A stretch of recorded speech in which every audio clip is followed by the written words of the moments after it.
Hello, friends, welcome to Knowledge Cafe. Let's start with chapter number 1 Resources of class 8. This is chapter of geography. So, in this chapter, we will study about resources. What is a resource? So, anything that can be used to satisfy a need is a resource. कोई भी चीज़ जब हमारी ज़रूरत को satisfy करती है उसे हम रिसोर्स बोलते हैं. फॉर एग्ज़ाम्पल जैसे वाटर, इलेक्ट्रिसिटी या कोई भी ऐसी ट्रांसपोर्ट फैसिलिटी जो हमें एक जगह से दूसरी जगह पर पहुंचाती है. All these are the things, some of the things जो हमारी बेसिक नेसेसिटी हैं. So let's start reading it. Look around you and observe. You will be able to identify many types of resources. अगर हम अपनी रोज़ की ज़रूरत की basic needs को देखें तो हमें क्या क्या चीज़ों की ज़रूरत रहती है. The one is the water you drink when you are thirsty. So पानी एक ऐसी चीज़ है जब हमें प्यास लगती है वी नीड वाटर. तो नथिंग कैन रिप्लेस वाटर, तो हम उसके बिना सर्वाइव नहीं कर सकते. The other thing is the electricity you use in are house. The one I have given you examples before. बिजली जो हमारे घर में बहुत ज़रूरी है, जिसके बिना गुजारा नहीं किया जा सकता आजकल की डेट में. The rickshaw you use to get home from school. Rickshaw, auto और anything that can be help us कि हम एक जगह से दूसरी जगह पर आसानी से चल सकें. The text book you use to study are all resources. अब हमें अगर पढ़ाई करनी है तो उसके लिए हमें चाहे छोटी चाहे बड़ी एक किताब, एक बुक या एक नोटबुक की ज़रूरत रहती है जिससे हम अपना काम आसानी से कर सकें. Your father has prepared a tasty snack for you. तो when we are thinking about having a food, जब हम ये सोचते हैं कि हम कुछ बनाते हैं तो उसके लिए हमें बेसिक सबसे चीज़ क्या होती है, द फ्रेश वेजिटेबल्स. तो वेजिटेबल्स की ज़रूरत है. तो अगर हमारे पास वेजिटेबल्स नहीं होंगे तो हम एक स्नैक्स कैसे रेडी करेंगे. तो the fresh vegetable he has used are also resource. इस इन दिस केस तो ये जो चीज़ें हैं हम इनको एज अ रिसोर्स ही काउंट करते हैं.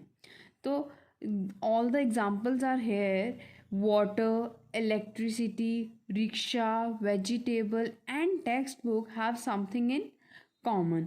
तो ऑल दीज आर थिंग्स जो कि एज अ रिसोर्स ये सब चीज़ें कॉमन हैं बिकॉज ये हमारी एक ज़रूरत है. ठीक है. They have all been use by you, so they have utility. तो ये चीज़ों को हम क्या करते हैं अपनी डेली लाइफ में यूज़ करते हैं, इसलिए इनकी यूटिलिटी है. यूटिलिटी क्या होता है, what is utility? Utility is a thing that we are going to use.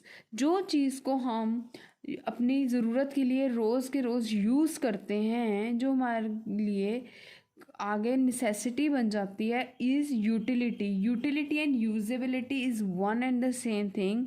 ये एक ही मतलब है दोनों का. Is what makes an object और substance a resource.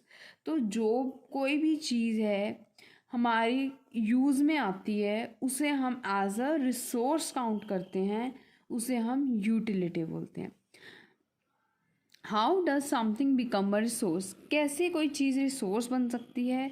Raju wanted to know. Amma told children that things become resource when they have a value. तो इसमें बात आया गया एक पहेली के थ्रू कि एक चीज़ हमारे लिए रिसोर्स कैसे बन जाती है. कोई भी चीज़ तो वो इस तरीके से बन जाती है जब उस चीज़ की वैल्यू आ जाती है. जब हमें उस चीज़ की वैल्यू होती है तो वो एक रिसोर्स काउंट होती है.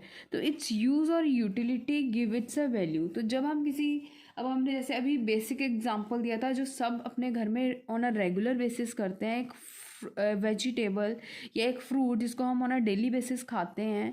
तो अगर वो नहीं होगा तो हमारे घर सब्जी नहीं बनेगी. तो दैट थिंग से हमारी एक वैल्यू क्रिएट होती है. वो वेजिटेबल की हमारे को क्या वैल्यू है इस टाइम. तो all resources have some value said mamma. तो वैल्यू मीन्स वर्थ. उसकी क्या हमारी आंखों में वर्थ है. सम रिसोर्सेज हैव इकोनॉमिक वैल्यू. अब कुछ चीज़ों दो तरीके होते हैं. तो कुछ चीज़ों की इकोनॉमिक टर्म में वैल्यू होती है और किसी चीज़ की नॉन इकोनॉमिक टर्म में. तो वो भी मैं आपको एक्सप्लेन करूँगी further. Economic and non economic term में कैसे वैल्यू होती है. सो इकोनॉमिक टर्म में वैल्यू होना इट मीन्स कि चीज़ों की वैल्यू इन मनी टर्म्स में होना, and in non economic term means चीज़ों की वैल्यू एक विदाउट मनी टर्म में होना. So, for example, metals may have an economic value, but a beautiful landscape may not. अब एक मेटल है, इसको तो हम मनी टर्म से कंपेयर कर सकते हैं, but if we will talk about a beautiful landscape, अगर आप किसी चीज़ को देखने जाते हो, एक ब्यूटीफुल लैंडस्केप को देखने जाते हो, तो क्या आप उसकी जो मेमोरी है उसको पैसों से ले सकते हो, खरीद सकते हो? तो this is what we are talking about here is कि एक जो हमारी मेमोरी क्रिएट हो गई उसको हम पैसे से एक्सचेंज नहीं कर सकते, और हमारी यादगार बन गई, तो वो एक नॉन इकोनॉमिक टर्म है, उसका हमारे मनी टर्म से कोई रिलेशन नहीं है. तो इसलिए उसकी मेमोरीज में वैल्यू है, but both are important. But हाँ, of course the things both of them are important and they all satisfy human needs. तो दोनों ही चीज़ें हमारी ज़रूरत को सेटिस्फाई करते हैं. Some resources can become economically valuable with time. So जैसे कि मैंने अभी बात कही थी ऊपर वाले पैराग्राफ में, कुछ चीज़ें हमारी इकोनॉमिकली वैल्यूएबल होती हैं और कुछ चीज़ें non economically. So your grandmother's home remedies have no commercial value today. So your grandmother's home remedies have no commercial value today.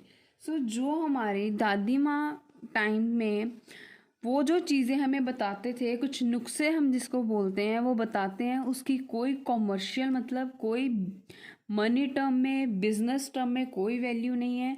ये एक ऐसी चीज़ें हैं जो हमारी लाइफ टाइम हमें बिना पैसे के हमारे बड़ों से मिलती है. But if they are patent and sold by a medical firm tomorrow, अगर मान लो कोई हमें पुराने हमारे बुज़ुर्ग कोई चीज़ बताते हैं और उसको वो मनी टर्म में इसको सेल आउट कर देते हैं किसी कंपनी में, फर्म में, they could become economically value. Then only वो चीज़ हमारी इकोनॉमिकली वैल्यूएबल हो जाएगी. अनटिल और अनलेस वो हमारी कमर्शियल वैल्यू नहीं है. राइट. सो मैं फर्दर चैप्टर आपको नेक्स्ट वीडियो में बताऊंगी. So today we have studied about what is resources and what is utility and what are their values. So do read this chapter. If you have any query regarding this chapter, please do let me know, and don't forget to subscribe my channel Knowledge Cafe, and please like my video. Thank you.